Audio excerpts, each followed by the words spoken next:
നമസ്കാരം. പഴയ കാര്യങ്ങൾ കുത്തിപ്പൊക്കുക എന്നത് ചില സമയത്ത് അല്പം രസകരമായ സംഭവമായിരിക്കും. ചിലപ്പോൾ അത് പല ചർച്ചകൾക്കും വഴിവെച്ചേക്കാം. ഇത് സോഷ്യൽ മീഡിയയിൽ ഇടയ്ക്കിടെ സംഭവിക്കാറുള്ളതാണ്. പ്രത്യേകിച്ച് രാഷ്ട്രീയ പോസ്റ്റുകളും മറ്റും ഇങ്ങനെ കുത്തിപ്പൊക്കാറുണ്ട്. അടുത്തിടെ വിഴിഞ്ഞം ഉദ്ഘാടന സമയത്ത് സോഷ്യൽ മീഡിയ ഇടത് നേതാക്കളുടെ പഴയ പോസ്റ്റുകളൊക്കെ ഇങ്ങനെ കുത്തിപ്പൊക്കിയിരുന്നു. അതുപോലെ തന്നെ സോഷ്യൽ മീഡിയയിൽ ഇപ്പോൾ ചർച്ചയാകുന്നത് തമിഴ് നടൻ വിജയുമായി ബന്ധപ്പെട്ട ഒരു പഴയ സംഭവമാണ്. രമേശ് നാരായണൻ ആസിഫ് അലി വിവാദങ്ങൾക്കിടയിലാണ് ഇത് സൈബർ ലോകം ചർച്ചയാക്കുന്നത്. വിജയുടെ ഒരു പഴയ വീഡിയോ ആണ് ശ്രദ്ധ നേടുന്നത്. ഇന്ത്യൻ സിനിമയുടെ 100ാം വാർഷികത്തോടനുബന്ധിച്ച് തമിഴ് സിനിമാ പ്രവർത്തകർ ചേർന്ന് 2013 വലിയ ആഘോഷം സംഘടിപ്പിച്ചിരുന്നു.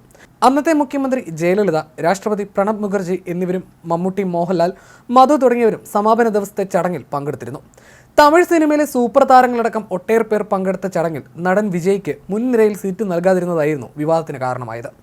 മുൻനിരയിലെ കസേരകളിൽ ഇരിക്കേണ്ട അതിഥികളുടെ പേര് രേഖപ്പെടുത്തിയിരുന്നു. എന്നാൽ അതിൽ വിജയുടെ പേരുണ്ടായിരുന്നില്ല. തുടർന്ന് താരം പിൻനിരയിൽ പോയിരുന്നു. സൂപ്പർ താരങ്ങളെല്ലാം മുൻനിരയിലായിരുന്നു ഇരുന്നിരുന്നത്. എന്നാൽ യാതൊരു പരിഭവമോ പരാതിയോ ഇല്ലാതെ വിജയ് പിൻനിരയിലെ സീറ്റിലിരുന്നു. വിജയ് പിറകിൽ മാറിയിരിക്കുന്നത് കണ്ട് നടൻ വിക്രം മുൻനിരയിൽ നിന്ന് എഴുന്നേറ്റ് അദ്ദേഹത്തിന് അരികിലെത്തി. വിജയുടെ തൊട്ടടുത്തുള്ള കസേരയിൽ സ്ഥാനം ഉറപ്പിക്കുകയും ചെയ്തു. തൊട്ടു പിന്നാലെ സംവിധായിക ഐശ്വര്യ രജനീകാന്തും വിജയുടെ ഇടതുവശത്തെ കസേരയിൽ വന്നിരുന്നു. പരിപാടിക്ക് ശേഷം സംഘാടകർക്കെതിരെ വലിയ വിമർശനമാണ് അന്നുണ്ടായത്.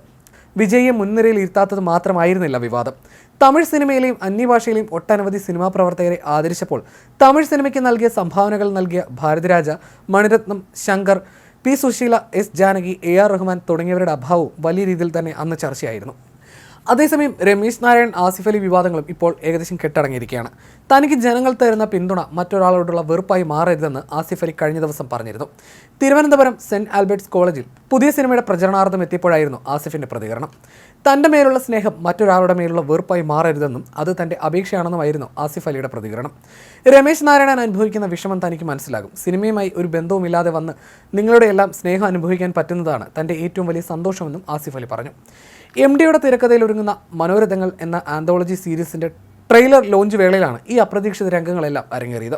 നടൻ ആസിഫ് അലിയിൽ നിന്ന് നീരസത്തോടെ പുരസ്കാരം സ്വീകരിക്കുന്നതും തുടർന്ന് സംവിധായകൻ ജയരാജനെ വിളിച്ചു വരുത്തി പുരസ്കാരം വീണ്ടും സ്വീകരിക്കുന്ന സംഗീതജ്ഞൻ രമേശ് നാരായണന്റെ വീഡിയോ ആയിരുന്നു സോഷ്യൽ മീഡിയയിൽ വിവാദത്തിന് തുടക്കമിട്ടത്.